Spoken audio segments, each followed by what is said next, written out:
Okay, thanks for the introduction, Jafar. And without further ado, let me begin. So the talk today is going to be at the intersection of two fields, computer science, or let's say more than two fields, but essentially fields that are computational in nature, and field that is where these computational methods have been applied to solve problems in this domain, which is biology. So as the name tells you, this is we are using machine learning methods to understand and gain insights into the biology of organisms, of how our genome, say the human genome, is regulated. And there has been a recent surge of experiments that has shown new insights into how genome is regulated in 3D space. And this talk will be focusing on especially that area of genome regulation in 3D. Yeah. So let's begin. I'll begin with a short primer on biology for those of you who may not be aware of much of biology. So the final question is going to be this, but first, to begin with biology, all cells in an organism have the same set of hereditary information, which is the DNA, as we all know. This DNA is transcribed into RNA, and the RNA is then translated into proteins, which are then used again. Some of them are used back, and some of them gave us energy and things like that. So this procedure of the dogma of transcription from DNA to RNA and RNA to protein, the translation, happens in the same way. So what is the DNA sequence? So for a computational person, the DNA sequence looks like this, but what exactly is this? So that is the DNA polymer. As we all know, it is a double helical structure, and the backbone of this helical structure is the sugar phosphate, and the connections between the two structures, as you see the two strings, the two strands, are these nitrogenous bases, which are color coded in this picture. They are called the adenine, thymine, guanine, and cytosine. And so there are certain pairs being formed there. So yellow always goes with red, and blue always goes with green. So this is how it exactly is. And the adenine, thymine, guanine, and cytosine are abbreviated to give us the letters A, C, G, and T. And that is exactly what you are seeing here, the A, C, G, Ts. So when I show this sequence, it is the sequence on one strand. For example, so if I consider this strand going from the right, you can see yellow, so that is a T, a red, that is a A, and then a green, that is a C, and then an A again. So this sequence, this readout, is exactly the DNA sequence here, which you're seeing as ACGTs. So the alphabet is ACGT, 4 characters in the alphabet, and that is the DNA sequence for us. Now, this whole DNA sequence can be really large. For example, in the human genome, the DNA sequence is 3 billion base pairs. Because they are paired, these are called base pairs. These are bases and they're pairings, so base pairs. The human genome has about 3 billion base pairs. And when extended, this particular genome can be as long as 2 meters. And this is inside each cell, inside the nucleus of the cell. So, of course, something that is 2 meters long and to be fitted into inside the nucleus of a cell, which is just 6 micrometers wide, you need various levels of compaction, a very high degree of compaction. How is that achieved? So that is shown in this figure. So this is the DNA, the double helix. And at the simplest level, so the double helix is wound around these bead-like proteins called histones. And this wounding, now we know the exact amount of DNA that is wrapped around this bead-like protein called histone. This together is called a nucleosome. The nucleosome has the addition of an H1 histone on it, and these histones come together to form a chromatosome, which are 10 nanometer fibers. So starting from a 2 nanometer DNA double helix, we have now reached a 10 nanometer fiber, but with a lot more amount of DNA than that would have fitted in just 10 nanometers. So this is the level of compaction up to, say, here in steps up to 5. And then this is further again put together to form these loops-like arrangements. And all of these are fibers, and coming down, they are put together into a very compact form. So this here, say the n-1 step is 700 nanometers, and that is the chromosome that you see, which is 1400 nanometers wide. So this is the level of compaction individually happening at different levels for the DNA. Now what we see is in our bodies, each of the cell has the same DNA, but it works differently. It performs a different function. So cells in your skin perform a different function. Cells in your hair are very different, but the DNA in all of them is same. So how does this happen? This is the variability, this is the diversity of the different tissues and cell types that we have in our body. So how is this diversity brought about when the underlying DNA is the same? That is brought about by, so there are genes on the genes on the genome, and each cell works with a different set of genes. That is how a cell which is in our skin has different set of genes being expressed and a different set of functions being performed, while in a different cell, say cells in our kidney, have the different set of genes, while the cells which are, the genes which are essential for functioning as a skin are switched on and switched off here. So there is this regulation where, depending on what function the cell is to perform, that function is switched off by switching off the gene, or switched on based on whether that function is required. Now how is that achieved? So that is the chromosome, the chromatin, and so these are the histone-like, the bead-like histone proteins that we saw, and the DNA wrapped around it. So when this compaction is very tight, the wrapping is such that this part of the DNA is inaccessible. So any other protein which now wants to work with this part of the DNA, say it holds a gene, this part of the DNA being inaccessible, that gene cannot be switched on. So it means that a particular cell which has this gene switched off will not have that function. And yeah, and then there can be, so this compaction can be loosened up this loosening up is brought about by chemical modifications onto so these here are the tails of these proteins, and by loosening up this compaction, some part of the DNA then becomes accessible, and as soon as it is accessible, different proteins can bind onto it and a gene can be switched on. So this is how typically regulation happens, because of the epigenetic factors which are modifications onto these proteins, and there are also other epigenetic factors like modifications onto the DNA itself, but not essentially the DNA. These are, again, by modifications I mean additional this thing, as you see here. So as an example, this is a methyl group which is attached to the DNA here, but it does not essentially change the DNA itself. Yeah, so just as an interesting bit, we know that human is one of the most complex animals, species on the planet, but can you guess, so this, do you know this animal here? It is called the axolotl. Does anybody here, have you seen this animal, the picture of this animal? Okay, okay.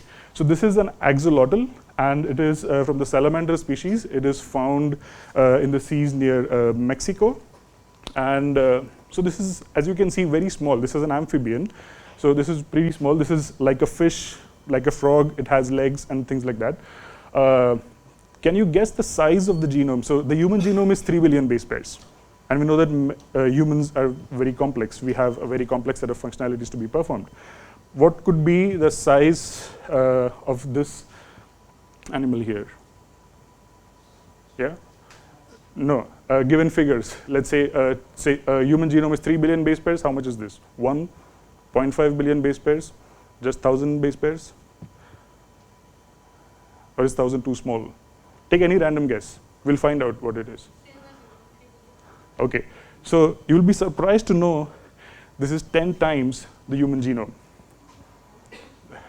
Now, it has taken so many years for scientists to really figure out what exactly is the whole genome, to sequence this complete genome of this animal. This genome was sequenced very recently in February 2018. It has many challenges in sequencing because when it has so many huge number of base pairs, there are a large number of repeat elements wherein it is very difficult to put together and sequence and know the whole genome as it is. So this is 10 times difficult than the human genome. The other example is, so this is common wheat, bread wheat. So this is the wheat that is used to make breads. So this is just a small wheat grain. Can you guess the genome size of wheat? Any random guess, you can just shoot up. 5, 0.5? How difficult is taking a random guess? Okay, so this is still 17 gigabase pairs, which means 17 billion base pairs. And we thought that humans are the most complex ones. And to tell you what I don't have on the slide though is, in these 3 billion base pairs, the number of genes that scientists believe and have been annotated are about 20 to 25,000 genes on the human genome. But in wheat, and typically in plants, there are way more genes than the human genome itself. There are more than, I think, 1 lakh genes in this wheat genome than humans. Yeah. So now coming back, so this is the DNA sequence. It has every bit of information that is required to make up the human body or any organism's body. In this case, since I was showing the human genome, I talk about humans. So by every bit of code, there are genes in it. That is code which regulates when a particular gene needs to be switched off, switched on. Everything is there in the same genome. Now, given that the genome is like this, how do we make sense out of this?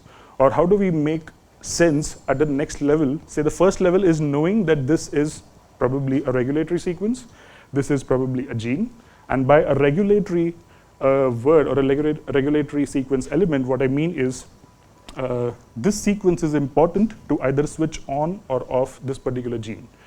So maybe if this particular sequence is mutated, as in this A here becomes into a T, it could so happen that the switching on or off of this gene becomes aberrant, and it can cause a disease. It can cause some different phenotype. So yeah, so let's say there is one level where we need to annotate, we have to find out that this is a regulatory sequence, this is a gene. But once we have this, how do we still know that whether this regulates this, or what exactly makes this sequence regulate this particular gene, and how does it bring about this regulation? Now, transcriptional regulation, by that I mean transcription from DNA to RNA. This regulation is brought about in this fashion as shown in a dummy picture here. So this gray thing is the DNA. Assume that this is the DNA. The red portion is the gene. And transcription begins at this. So this is where the gene begins. So whenever, let's say, I want to switch on a gene, I want to start transcribing from the gene, it will start at this position. And yeah, so this is a lot of other set of proteins which come together to make this happen.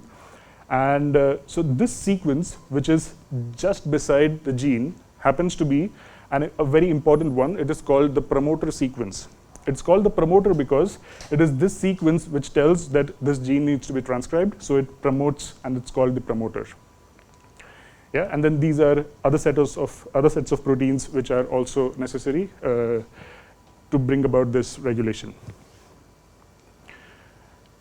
Okay, so in a very compact form, this is the gene, this is where transcription begins, this is the promoter, and then there are again other set of elements in this proximal area on the DNA which also help regulate the transcription of this gene. But what we have come to know, or scientists have speculated since about 20-30 years now, and now with the help of experiments we know very sure is, so even though a particular portion of the DNA is proximal, and that is how it can bring about, it can regulate the switching on and off of this gene, elements which are really far apart, say 250 kilobase pairs, far apart on the linear genome can still regulate this particular gene. Now, how does this happen? So it was speculated, and we now know, based on experiments, as I will show you next, that this regulation is brought about by such loopings of the DNA inside our nucleus. Yeah, and all of this is happening in 3D space inside our nucleus. So let's say for that particular element to regulate the transcription of this gene, it somehow needs to be in contact with it or send some signals to this gene. How will this happen if something is really far apart? Okay, so let's say if I'll come to an analogy which will kind of put all of this into a nice perspective. Okay, so let me tell you what the problem is. Everybody can see this part of the board, this side of the board? Okay, so I'm drawing everything in abstract. So assume that this is your universe. This is, say, Pune. Okay?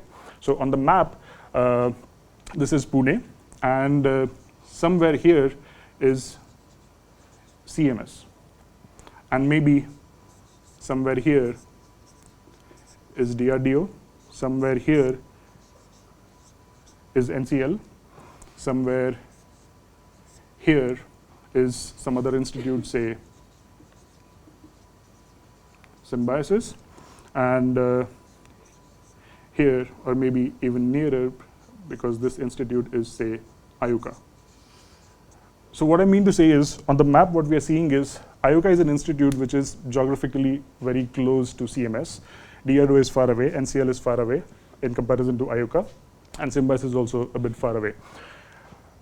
Now the problem here is, I'm trying to draw an analogy here. So CMS is one entity, but all of you are parts of CMS. So let's say while CMS is one entity, all its students are different entities. So S1, S2, S3, all of you are students. All of you, for your MTech projects or for some projects, are collaborating or are working with people at the DRDO, the Symbiosis, the NCL, the IUCAA. So what I'm seeing is there is some contact between entity CMS on the whole and these entities on the whole. At the individual level, these are the particular individual people, the individual entities, which are actually the entities that are forming the contact. Okay? So what I know is, so this is probably CMS, that is probably DRDO or NCL somewhere, and there is a contact between them. Now the problem is, how do we try to know what is exactly in contact? Why are these elements in contact? Is there any functional relevance? So as in here, I have shown that this is a regulatory enhancer, but this was known later on. It was not known that there's an enhancer here. It was known that this is just a random sequence. It was later found out that this sequence has a functional importance, which is of regulating this gene. But not knowing that there is a functional importance here, we also need to know, also need to find out that what is the functional importance. So that is also the unknown. So what I need to do is, one method can be, I can take pictures of this map, say day in and day out, or I can take pictures every 1 hour, or I can take pictures every morning and evening for 6 months. And then maybe I find that this particular entity of CMS happens to be somewhere here. Okay. So, and this happens since I've done this for 6 months. So I have, say 30 days in a month, I have 13 to 6 entries of these pictures. In each picture, I get to see the student S1 is many a times found here, and sometimes found here, sometimes found here, sometimes could be here, because maybe in some pictures, the person is on the way traveling. So I now get to see, okay, so CMS has some contact with the RDO. So because I know that entities of CMS are students, I can take a guess that they probably are doing their projects. Okay, but if I don't know, I will need to know what these entities are. I will need to know what DRDO does. I need to find out, I need to understand that there is an overlap of the topic in which these institutes work on, and then make this connection that there's got to be a connection because this contact, because they're working on a project. What if I told you you cannot take pictures? That is, and I just have, let's say, the mobile numbers or some way to track these students. So Then using the mobile number, I can use some GPS activity, and I can know, say, on a span of 6 months, where was the person located at all of these times.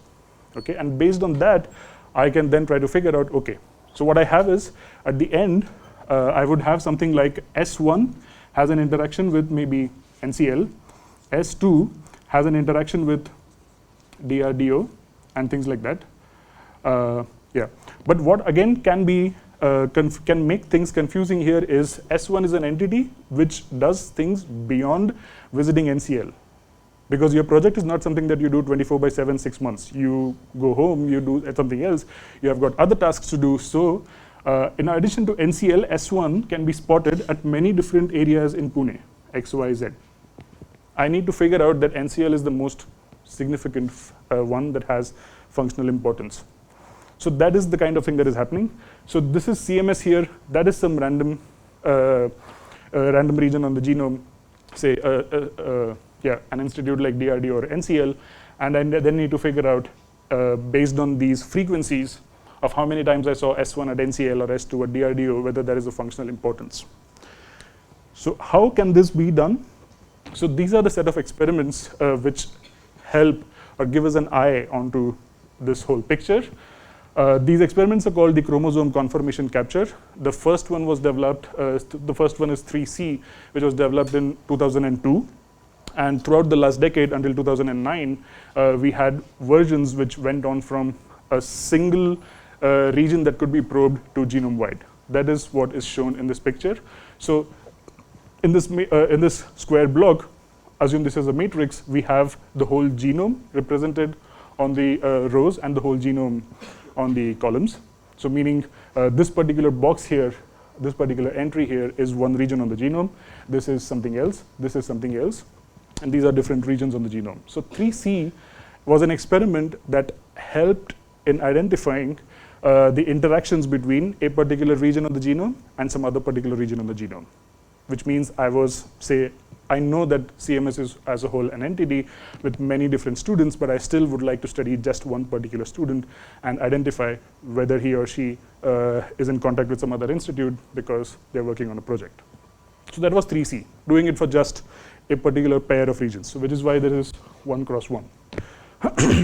Then a couple of years later, scientists came up with the method 4C, which what it did was it identified one particular region as the bait region. That was the region of interest for us. And we would identify all the sets of regions on the genome with which this particular region of interest is in contact, which is why that is one particular region which is the bait region, the region of interest, and identify its interactions across the whole genome.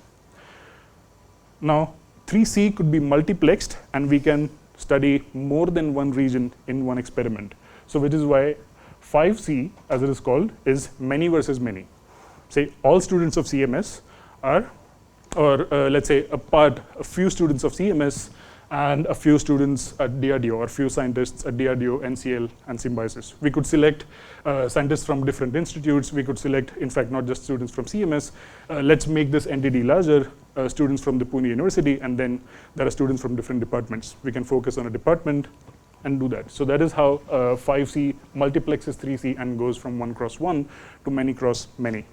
And high C is the genome-wide high throughput method, which probes or which interrogates interactions between all regions of the genome with all other regions of the genome.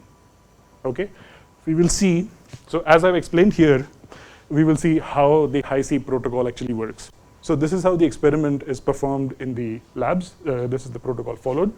So inside the cell of the nucleus, the DNA is frozen and it is cross-linked, which means whatever the state of the cell is, whatever the state of the different chromosomes or the whole genome is, we just freeze it, we cross-link it. So whichever regions of the genome are proximal in 3D space get stuck together. And once they are stuck, we can then, when we know what was stuck together, we know that they were proximal. So they were either in proper physical contact or they were simply proximal. So once that has been cross-linked, we cut down that DNA into small pieces. after cutting it down, because we want to make use of where it was cut down, we mark these ends. And once these ends are marked, they are ligated. And once we know, we can just leave away this other part, so break this whole complex down into more smaller factors. And at the end, what we have are these regions, which you can see is just this portion. And what you know is this portion comes from a different region on the genome, and this orange portion comes from a different region on the genome. And when we know that these two were together, these regions, however far apart of the linear genome, because of this experiment, we know that they were proximal in 3D space. So that is how this experiment is done. So like I said, these are not exactly pictures, which is why we went from pictures here to having just mobile numbers and having just GPS locations. Okay, so that is how Hi-C works. And now how does this, so this is a contact map. A contact map is basically telling you all the different regions of the genome with all the different regions of the genome and how many of them were found to be in contact how many number of times. So if I start making a matrix of, say, students of CMS and all the different institutes maybe. So it could be NCL here, DRDO, Symbiosis, and so on. And then what I find is, so S1 here, S2 here, S3 here, and maybe there are other regions on the map of Pune as well. So I'll have all of them. And I just see that if S1 is indeed doing his or her project at NCL, this should have a very, very high entry. DRDO will have almost no entry, unless there are other cases like somebody's parents may be working at DRDO and you will happen to visit DRDO. But those are going to be cases where they're difficult to handle. But okay, so DRDO is going to be 0, Symbiosis probably is also going to be 0, and things like that. So that these are going to be essentially numbers which tell you the frequency of how many number of times S1 was seen together with NCL on the pictures. So this is exactly the matrix which has been visualized here as a heat map. So darker the color, higher is the interaction frequency. So since this is the whole genome, and these are all different chromosomes on the human genome across all different chromosomes. Many of the chromosomes say they have very few set of interactions. This is not completely white. I hope you can notice the difference there. So this is very lightly red, where the essential darker red is seen on the diagonal. So chromosome 1 has a lot many interactions with itself, chromosome 2 with itself, and so on for all the different chromosomes on the human genome. And when we zoom in, so this is zooming into, say, chromosome 4 from that contact map. And yeah, this is what the diagonal looks like. Now, why is this diagonal very, very darker in red? Is this something expected? Or is this like the experiment trying to tell us something? Now, so as you can see, it is, so I'll tell you, I'll make it simpler. It is expected because DNA as a polymer is linear in nature, and things that are nearby in linear space are bound to be found together when taking pictures, right? So for example, all of you will of course have a huge number of interactions, very high interaction frequency amongst yourselves, because you are part of one entity called CMS. So if I consider regions which are very near to each other, it is bound to happen that they're going to have very high interaction frequencies, which is why the diagonal elements or near to the diagonal elements have very high interaction frequencies. And then it goes on fading as you go away. Now from these interaction frequencies, how can we move to the next step and know how many of these are really interesting ones? And by interesting ones, there can be two perspectives of something being interesting. The one is just computationally. So because we have a huge number of interactions, and when we try to consider and account for the fact that the things which are near in linear space are bound to be in interaction with very high frequency, how do we try to differ, or how do we try to distinguish between two students that have a very high interaction frequency because they are at CMS versus those two students which are probably one at CMS and one at the statistics department? Maybe these two students, the statistics and CMS department students, are friends because they shared a course. So this is different, right? This is something, an interesting piece of information, but how do we, these are just numbers. So which is why we need lots of statistics here to get the set of interactions which are significant. okay? And so some of the interactions which were marked significant in this particular region are shown by these small blue boxes here. Depending on various thresholds that you consider and the FDR analysis that you do, I'm assuming here that FDR false discovery rate is kind of something that everybody knows. Yeah, so you use the significance tests to then know which of these interactions are really something that is different than what one would expect by chance. Okay, so now that we understand what these experiments are, what is exactly that they're trying to gain information on, let's move on to see how machine learning methods can help us try to gain some insights. So the essential question that we are trying to answer is the genetic sequence, the DNA sequence. If we know just the DNA sequence of the region, can we still try to answer the question of why exactly two regions interacted? And by long-range interactions, I simply mean, yeah. So this is a region which is very far apart, and then this particular looping is a way in which a long-range interaction can be brought about. So this could be a very short-range interaction because these are hardly 100 base pairs away, while that is really 250 k base pairs away, and then this is called a long-range interaction.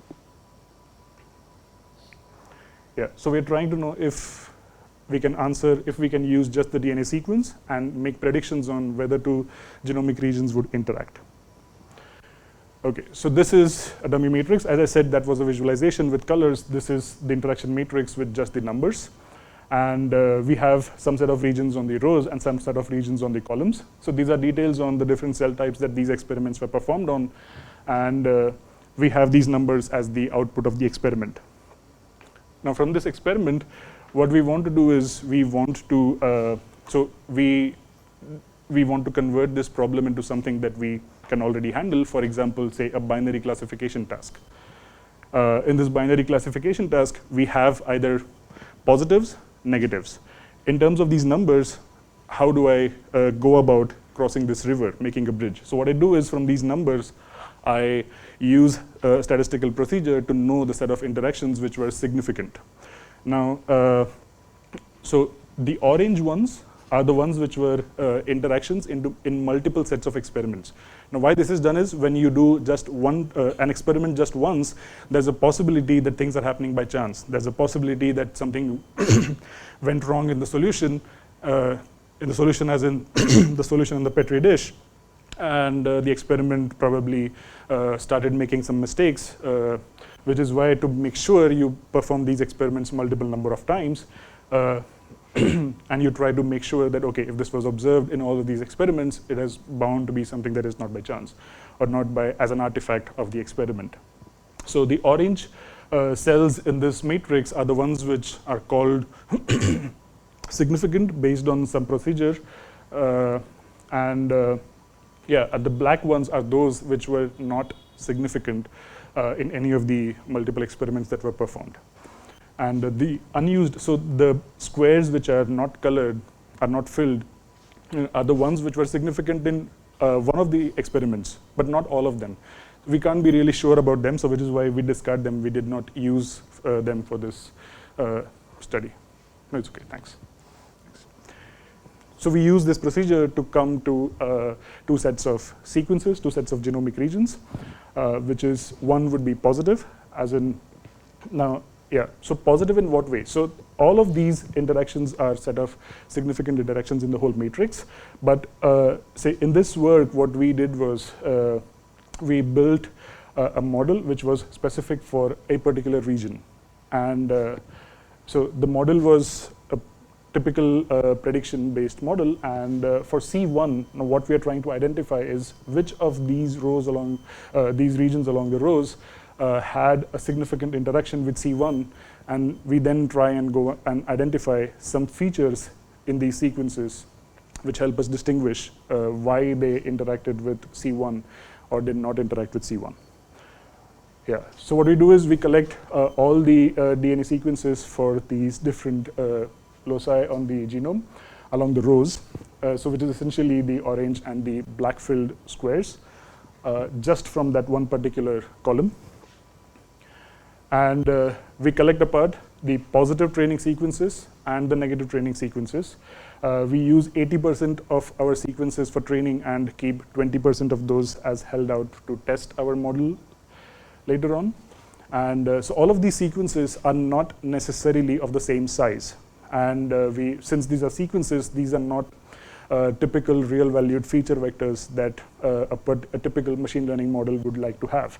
So we use an approach which is called the oligomer distance histograms representation, which use this representation to convert these sequences from, say, ACGTs into real-valued feature vectors which are of a fixed dimension. Now, that shows how this feature vector is generated. So from the given sequence, this representation essentially notes what are the distances that two. Okay, so there is terminology here which is very common in computational biology, which is called tumors. So tumors are basically words given the alphabet, and these words, since it is tumors, are going to be 2 characters long.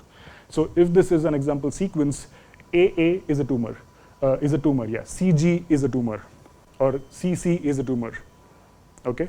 And so this representation records what are the different tumors in the sequence and how are they separated. So this representation records what is the separation between CG and CC. If the distance between them, their separation is recorded between their starting positions, it's got to be 2 nucleotides or 2 base pairs. Okay, so this is the representation of the sequence, and yeah, so this is how it is recorded, and yeah, so the distance between them, so if a sequence is just 100 base pairs long, and if we are considering tumors, the maximum distance that we can consider is 100 minus 2, the maximum distance, because 99th position will be where the last tumor begins. So that is the last tumor to be considered, and the first tumor considered is at position 1. So the distance between them can only be 98. And yeah, so that is, so this, and then counts the frequencies of how many times these tumors are so many distances apart. We can decide the value of the distance between the tumors that we want to consider. We can also not just consider tumors, not restrict ourselves to tumors, but consider 3 mers and 4 mers. So these are essentially words of length 4, 3, 2, etc. Yeah. So the final feature vector is a real-valued feature vector. Yeah. So because we're considering tumors, this does for all pairs of tumors that are possible given an alphabet. So this is a feature representation for the sequence that is put together to have a data matrix. And the machine learning model here requires a similarity matrix, which is given by the kernel matrix, which is a simple dot product between the data matrix. So that is the feature representation, and once we have this, we feed it into the very popular machine learning method, support vector machine. And we train the support vector machine using this kernel matrix and use it then to predict the test sequences. And we also want to know what were the essential features which the model identified as important ones when distinguishing the positive training sequences from the negative sequences. Yeah. So further on, what we will see is, so quantitatively, how does the model perform? How successful is the model in predicting whether 2 given regions would interact? And we would also visualize the features which the model deemed as very important for this classification. Yeah, and so that particular model is for that locus C1 that marks that column 1. We could have such models for all the different columns. Then we would have an ensemble of models, and we can then be we can then make predictions genome-wide based on this ensemble of models. So these are quantitative results. So what we see here is, yeah, so the area under the ROC curve, so which is basically telling you how good was the classifier, our model in classifying a particular sequence into the positive or the negative training sequence. 0.5 under the area under the ROC curve, 0.5 is the value when the model is just as good as random, and higher values, highest can be 1. The higher values mean that the model can really distinguish between the 2 sets. And we performed experiments with, so I talked about 2 mers, we performed experiments with 3 mers. And because these are 3 mer pairs, we are actually looking at 6 mers. So we are looking at 6 mers which have a separation of values up to d between them. So let's say if I'm considering the 3 mer AAG and AAT. If these are the 2 3 mers that I'm considering, the distance between them can be 1 between the starting positions, or it can be, say, 2 base pairs. And then this course continues. We consider distances up to 100. So this profile of the 2 3 mers being separated up to 100 is then recorded by these sequences. And similarly for 5 mers. And the numbers on the top are the number of positive sequences that we had for the model to be trained on, and the number of negative sequences. And so these are for the different regions. So this was from a model for column 1, this was a model for column 2, column 3, and so on. These are different cell types that were studied in these experiments. So we see that values range from 0.7 to 0.8. And many a times, and there are few models where the models really do not perform well, but that is because there were very, very few sequences to learn from. So if I've got very few data, there's also got to be a lot of variance, because the features that contribute from each of these different sequences are varying, and the model tends to make mistakes in predicting. Yeah. Similarly, this is for the different cell lines. So we see that the genetic sequence is predictive of genomic interactions. It's not that the model was completely haywire and behaved as a random classifier. Yeah. So qualitatively, though, this is the part where biologists are very interested in, and essentially this is the part which takes back the results from our model and connects it to biology, and which I'm sure you also appreciate that is very important, because what insights do we actually gain on the biology side is the most important thing, because that is why we had a model essentially. So qualitatively, something known as short tandem repeats. So these are repeats between either 2 mers or 3 mers that appear on the genome. So this could be either say a TA. So a TA repeated for maybe 100 nucleotides. So these are the kind of repeats. There can also be 3 mers being repeated. So a TAG. So this is the sequence that is on the DNA, and these are called tandem repeats. So when they are shorter in length, they're called short tandem repeats. And so we will see with visualizations that our models identified these tandem repeats as important features that distinguish between the sets of positive and negative sequences. Yeah. So play along with me. There is a lot of information on this. So what I'm showing here is the importance, the weight assigned to each different feature by the SVM, the model that we used. And so the weights assigned are on the x-axis, on the horizontal axis. A positive weight denotes that a particular feature was very important when assigning a positive class for a sequence. And a negative weight for a feature means that it was a very characteristic feature of the negative training sequences. And since we considered distances up to 100 in these experiments, the values on the y-axis are the distances, and they're from 0 to 100. Yeah. So these are the weights assigned, and for each at each distance, from all the pairs of 2 mers or 3 mers that we considered, there was one pair which was probably assigned the highest weight, and we are showing that one pair which was assigned the highest weight. So which is why at each difference value you see 1, and to increase legibility, the ones on the even distance values between 0 and 100 are shown on the outer side, and the odd ones are shown on the inside. So I'm not sure if you can figure this from back, but these are say GT repeats which have a very high weight, and the distance, so the length actually seems to be something like from 0 or 1 to up to 30. Yeah. So this is the way we interpret the results from our model. So this was in one particular cell line. Similarly, so that was for 3 mers. This is again for 5 mers. So there is a GT, a 5 mer that is repeated. So seeing this, that the same feature has been given a very high weight in 3-mer as well as the 5-mer model, it makes it a very strong case that this is really an important feature. Similarly, for different cell lines, now that was on the positive case. Now in this particular cell line for this particular region, it happened to be that this particular repeat region is an important feature among the negative sequences. Yeah. So this is another way that we visualized these different features. So in the earlier figures, in the earlier visualization, there is just one pair at each distance value, but there can be such that, say, at distances 1 to 10, many pairs have very high values as compared to other distances. So how do we get to see all the multiple pairs at these distance values? So that is what this visualization aids in doing. So these are the weights assigned, and all the distance values are aligned radially. So starting from 0 here to 100, and this is the threshold that was considered. So all the pairs at different distances that had a very high value, higher than this threshold, have been assigned, have been shown in red. These are red because they are negative features. Similarly, these are for positive. And then what you see here is the set of motifs. Say if there could be multiple of them, not just one, and all of them can be visualized, say, in this visualization. Yeah.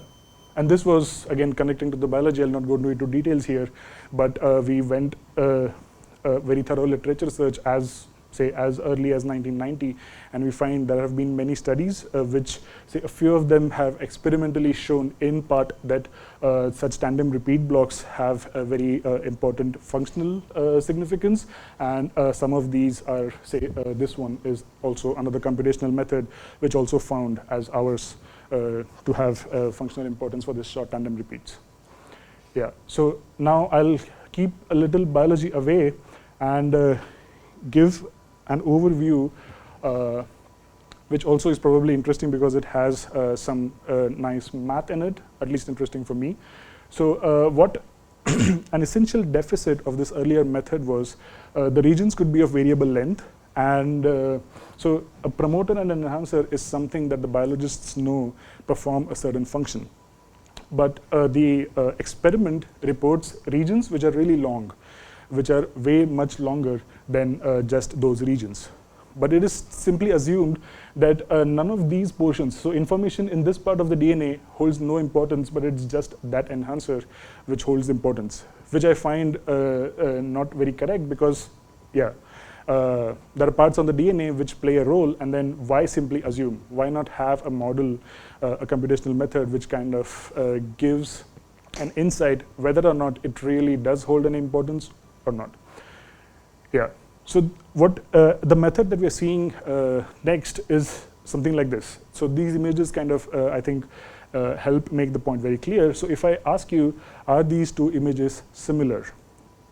So you would say, or a machine learning algorithm would say that yes, they are similar because there is grass, there is dog on the grass. So these are similar. There are some small differences. There is also a ball here, but if the algorithm can identify it. But otherwise, yeah, based on dogs, grass, sky, it looks like they're very similar. But from these images, is the complete image useful for you in telling that these images are similar? Like, is this portion useful in saying that is this portion similar? Because essentially these were images of dogs. This portion of the images does not have the dog. So that is less important than this portion of the image which has the dog face. So if I remove this portion of the image, these are not at all similar. So which means that there are regions on this image, there are portions of the image which have more information, or in this case, absolutely information that is relevant in calling these two images similar. Similarly, in addition to, so the enhancers and promoters can be imagined as these dogs, and there are other regions which either do or do not play a role in, say, any different purpose, say, in classifying whether to term these two sequences similar, then are the features at these regions in the genome useful, or is it just the promoter and the enhancer which is important here?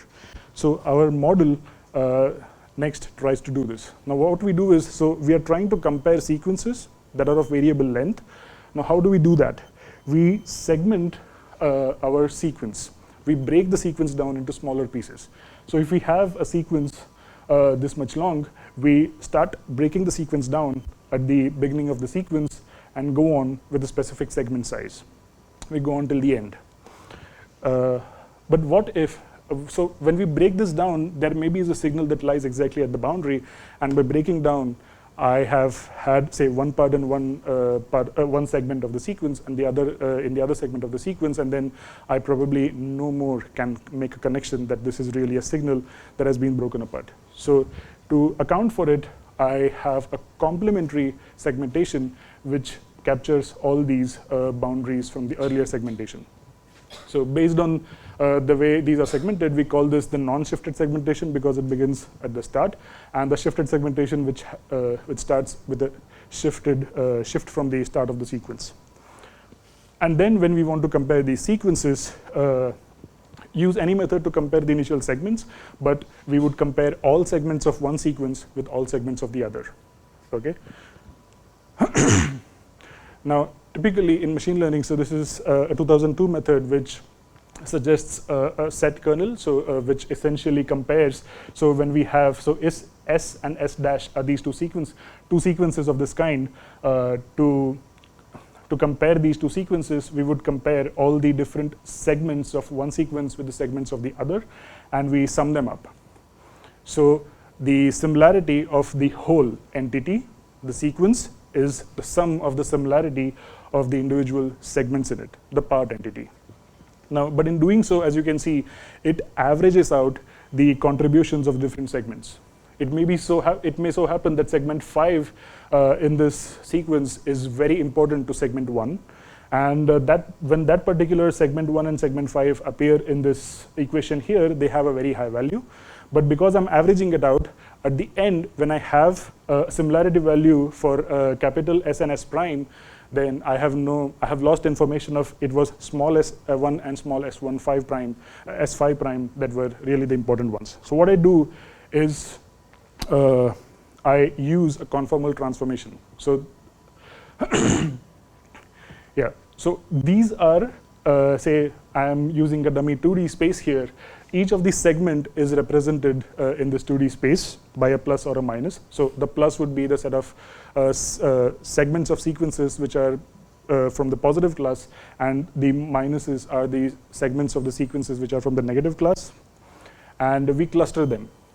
So say using k-means. So a value of k can be taken from the user, and we cluster them, and say we have those purple asterisks as our centers. We then transform each segment with respect to the cluster center. So this is essentially finding out how similar is this segment with respect to the cluster center. How similar is this segment with respect to this cluster center. Do it for both the cluster centers. This transformation is of this form, theta into k tilde. K tilde is Gaussian in nature. So when I'm considering, say this is C2 and C1, the similarity of segment S with C2 is Gaussian in nature, and high value of theta would mean that so it is more discriminative, meaning that in terms of the classification, it is this region or is it this region which is more discriminative. So I think what one would agree is this region, so C1, if this is C1, the region around C1 cluster center would be more discriminative, more informative in piecing out the positive and the negative training sequences, while C2 will not be, or maybe the other way around, I'm sorry. Yeah, because C2 it's very, very clear, while C1 there is a lot of discrepancy because many features seem to be shared between the positive and the negatives. Yeah. So this is very simple. Now, what I'm essentially doing is, so in this formula, instead of a simple S with S prime, I am transforming these individual segments, S and S prime. So I've substituted the transformations T theta Si and T theta S prime. And upon substitution, K tilde comes up. There is a small simplification which leads to this form. And which is, so K, the set S and S prime is now approximately equal to this term, and so thetas come out here. So I didn't tell you how thetas are going to be how would we know the value of theta to know that a certain region around the cluster center is discriminative? Now that is done by actually putting together this ensemble of kernel matrices. So each one is a similarity matrix of the segments with respect to transformed with respect to this cluster center CE. So if there are E cluster centers in our problem, each one is a cluster is a kernel matrix based on this transformation, and the betas here are the weights assigned to these different kernel matrices, which tell us, so if a higher value of beta for kernel CE would mean that information in this kernel is much more important or holds much more importance than information in this, which probably holds a higher value for beta 3, a lower value for beta 3. Yeah. This is something called as multiple kernel learning, because there are these multiple kernel matrices, and assigning these different weights is a problem that is solved computationally. Yeah, and once we know these beta, so this is essentially so beta is equivalent to theta square here. Once we know the betas, we know the thetas, and that is how you know what is the contribution of each cluster center. I'll show a quick example here, which will bring out how this method clearly shows you which portions of the sequence, which segments are very important. Okay, so this is, again, a very simple classification task. We have two sets of sequences, two sets of promoter sequences, which are from genes that have a very high activity or genes that have a very low activity. And so this is a visualization, as we saw before, the the distance-centric visualization. And so again, these are distances. So for this experiment, we considered distance. So each individual segment was 10 segments, 10 base pairs long, and the whole sequence was about 120 base pairs long. So the distances are, as I said, and we are looking at 3mers. So this is from 0 to 8. 0 to 7 is actually which has the value. And Tata box is a feature which is a TATA motif, which is known by scientists already that it is an important feature, and it is something that lies in the promoter sequences, which are exactly what we are studying here. So if you see, this is a TAT with a distance of 0 on it. So it is essentially counting how many times TAT was in the sequence. And this is a TAT ATA with a distance of 1. So if you see, this is a TAT and ATA with a distance of 1 in their starting positions. So it is, very nicely identifies that the Tata box is an important feature. And as shown here, we have an ensemble of kernel matrices, and this is from just one out of these ensemble kernel matrices. So there are other matrices for which you can also visualize such features and know what are the other different features that help distinguish other important features. Yeah. Okay. Now here, okay. So one thing is, our method can identify important features, but can our method locate where in the sequence was this feature lying? Because essentially, when we break the sequence down into segments, we lost information on where is the segment coming from. That is something that we did not feed our method with. So if a segment was second in the whole sequence, our method made no difference between the first segment or the second segment and treated all of them the same. But as we can, I'll show you here that it still is able to identify. Yeah. So what was already known from this data set was the Tata box, the Tata feature is at position -30. Now the way this is done is, so the TSS is the right arrow position in the sequence. Say if this is the DNA sequence, and this is where transcription begins, which is why it is called the transcription start site, the TSS, and we had promoter sequences, which all of them have been cut at the TSS, and so this is the positions on the left are counted as negatives, and the positions on the right are counted in positives. So -30 would mean this is 30 base pairs away from this transcription start site. So since it is positioned on the left, it is negative. So that is what is already known from this experiment, that there is a Tata box at position -30. Now, we had two sets of segmentations, complementary ones. What I'm showing here is the first 12 segments. So so these are the segment IDs for all the different sequences. So all the different sequences, we had about 300 different sequences. All of them are arranged vertically. Their segments can be seen horizontally. And a higher value, so this heat map, the color code is darker the color, higher the rank of the segment, meaning more important it is in comparison to the others. So yeah, and these are the positions with respect to the TSS. So this is where the TSS is. So this is just one base pair away. This is -9, 19, 29, 39, and things like that. And this is the non-shifted, so which is why it begins at 1, while this is shifted segmentation, so it begins at 4. But for now, we'll just concentrate on the non-shifted segments. And so you see that this particular segment, segment number 9, has a very dark value, so it has a very high rank, which means it is much, much more important than the other segments. This one also has a very high rank. So as this, you can see, this is -29 to -39, and the data box is at -30. So exactly the position where the data box occurs has been assigned a very high importance by our method. And this is another window, which is also something that the experiments showed, that features in this window are extremely important to distinguish in these between these promoter sequences. So our method, despite not knowing, despite not having any information on this segment was second or third or fourth or anything, it still assigns the right segment the highest value. Here. And that, I think, brings me to the end. So I'll summarize. Our method was called COMIC, and this method is able to compare sequences by allowing positional freedom, which means segment features can be in segments which are anywhere in the sequence, and it would still use them correctly to identify similar sequences.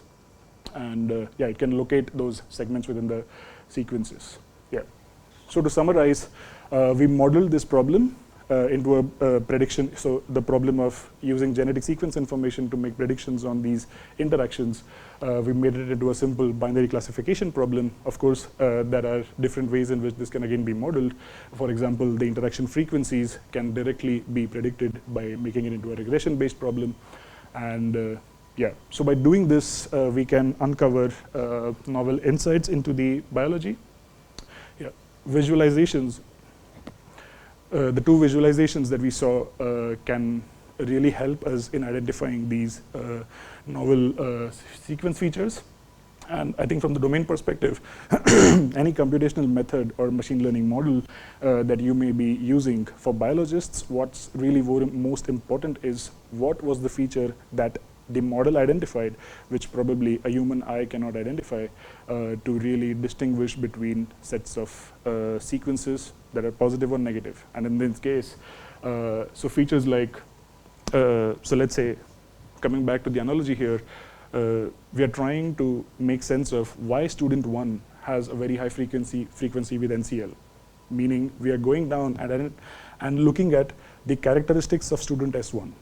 Is the student interested in biology? Then maybe out of these, it really has a good affinity to work on problems in biology, and that is why he or she interacts with NCL, a scientist at NCL. Or maybe DRDO. If somebody is from a mechanical engineering background or is interested in these topics, works with a scientist in DRDO, and which is why. So what we have done essentially is identify characteristics of these individual students to really tell the biologists why this interaction, at least from the perspective of the model, why was this interaction possible, or what made this interaction possible. Yeah, okay, so with that I will end. Thanks for the invitation for this talk, and thank you for listening.